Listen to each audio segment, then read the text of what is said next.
ಸಿದ್ದರಾಮಯ್ಯವರು 16ನೇ budget ಮಂಡಿಸಿ ಒಂದು ದೇಶದಲ್ಲಿ ಒಂದು ದಾಖಲೆ ಆಗಿದೆ. ಇದೆಲ್ಲ ನಮಗೆಲ್ಲ ಸಂತೋಷದ ವಿಷಯ.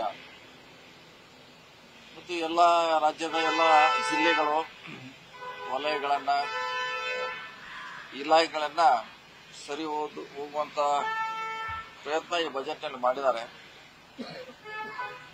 ಸೊ ನಾವೇನು ನಿರೀಕ್ಷೆ ಮಾಡಿದ್ದೀವಿ, ನಮ್ಮ ಪಕ್ಷ, ನಮ್ಮ ಸರ್ಕಾರ ಆ ದಾಟಿಯಲ್ಲಿ, ಆ ದಾರಿಯಲ್ಲಿ ಮಾಡುವಂತ ಪ್ರಯತ್ನ ನಮ್ಮ ಮುಖ್ಯಮಂತ್ರಿ ಮಾಡಿದ್ದಾರೆ. ಸೊ ಇನ್ನದು ಇಂಪ್ಲಿಮೆಂಟ್ ಆಗಬೇಕಷ್ಟೇ. ಇಂಪ್ಲಿಮೆಂಟ್ ಆದಾಗ ಅದರ ಪರಿಣಾಮಗಳ ಹೊರಗೆ ಬರ್ಲಿಕ್ಕೆ ಪ್ರಾರಂಭ ಆಗ್ತದೆ. ಸೊ ಅದು ಇವತ್ತು ಘೋಷಣೆ ಆದ್ರೂ ಇನ್ನೂ ಜಾರಿ ಆಗ್ಲಿಕ್ಕೆ ಒಂದು ವರ್ಷ ಬೇಕಾಗ್ತದೆ. ಅದು ಕೊನೆಯ 30 ಮಾರ್ಚ್ವರೆಗೆ ಯೋಜನೆಗಳನ್ನು ಜಾರಿ ಮಾಡಲಿಕ್ಕೆ ನಾವೆಲ್ಲ ಪ್ರಯತ್ನ ಮಾಡ್ತೀವಿ. ಒಟ್ಟಾರೆ ಇದು ರಾಜ್ಯದ ಪರವಾಗಿರುವಂತ ಒಂದು ಬಜೆಟ್.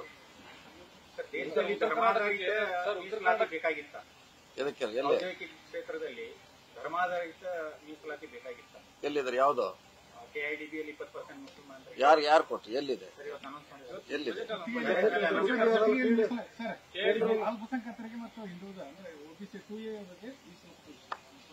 ಯಾವ ಇದಕ್ಕೆ ಮಾಡಿದ್ರೆ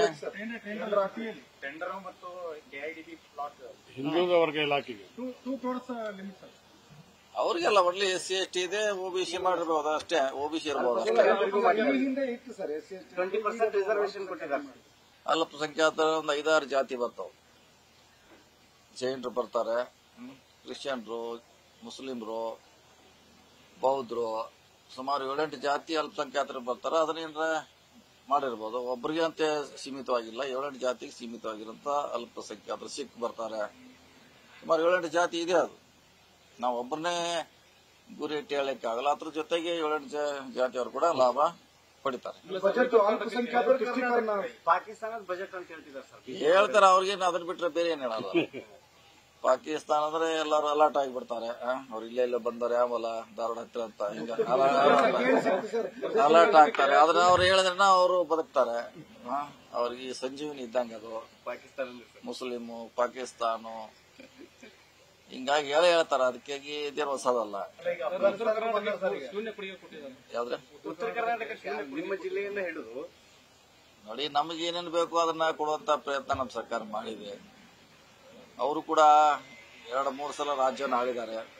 ಅವರು ಎಷ್ಟು ಕೊಟ್ಟಿದ್ದಾರೆ ಒಂದ್ಸರಿ ತಿರುಗಿ ನೋಡ್ಬೇಕಾಗ್ತದೆ ಅವ್ರ ಬಜೆಟ್ ಅನ್ನು ಕೂಡ. ನಮಗೆ ತೃಪ್ತಿಕರ ಇದೆ ಬಜೆಟ್, ಒಳ್ಳೇದಿದೆ ಅಂತ ನಾವು ಭಾವಿಸಿದ್ವಿ. ಹೌದು, 1,06,000 ಕೋಟಿ ಆಗಿದೆ. ಇಂದು ಕೂಡ 1 ಲಕ್ಷ ಆಗಿತ್ತು.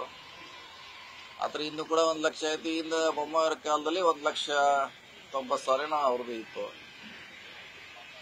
ಸೊ ಸಾಲ ತೆಗಿದೆ, ಅದು ಅಭಿವೃದ್ಧಿ ಮಾಡಲಿಕ್ಕೆ ಅನಿವಾರ್ಯ ಇದೆ. ನಮ್ದೊಂದೇ ಅಲ್ಲ, ಎಲ್ಲಾ ರಾಜ್ಯಗಳು ಇನ್ಕ್ಲೂಡಿಂಗ್ ಕೇಂದ್ರ ಸರ್ಕಾರ 1,65,00,000 ಕೋಟಿ ಸಾಲ ಮಾಡಿದ್ದಾರೆ.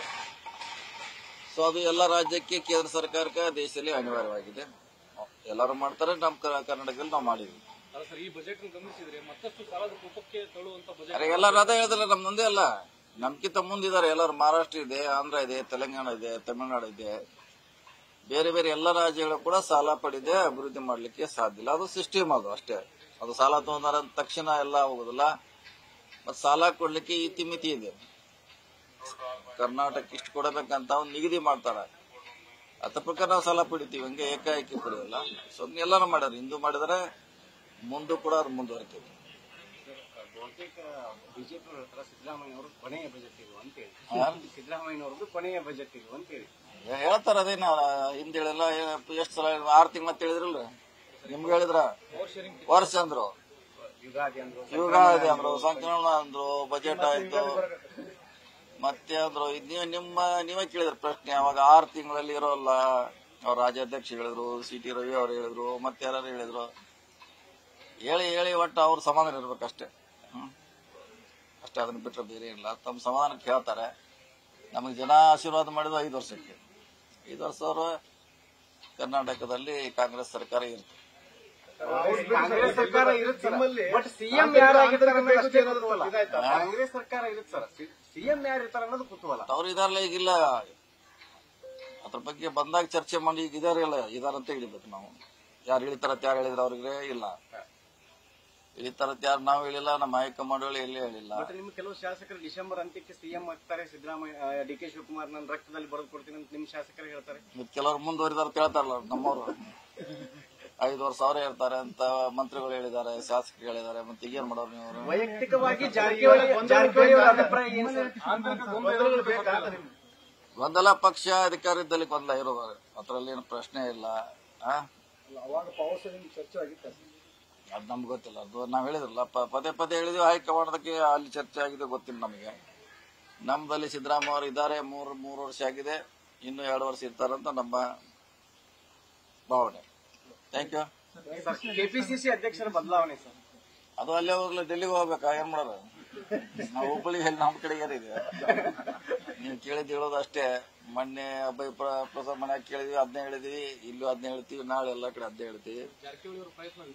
ಅದು ಡೆಲ್ಲಿ ಅವರು ನಿರ್ಧಾರ ಮಾಡಬೇಕು, ಕಾದ್ ನೋಡ್ಬೇಕು ಯಾರು ಮಾಡ್ತಾರ, ಯಾವಾಗ ಮಾಡ್ತಾರಂತ, ಅದ್ ನೋಡೋಣ. Thank you. ನ್ಯೂಸ್ ಫಸ್ಟ್, ನಿರ್ಭೀತಿಯಿಂದ ನಿಮ್ಮ ಪರವಾಗಿ.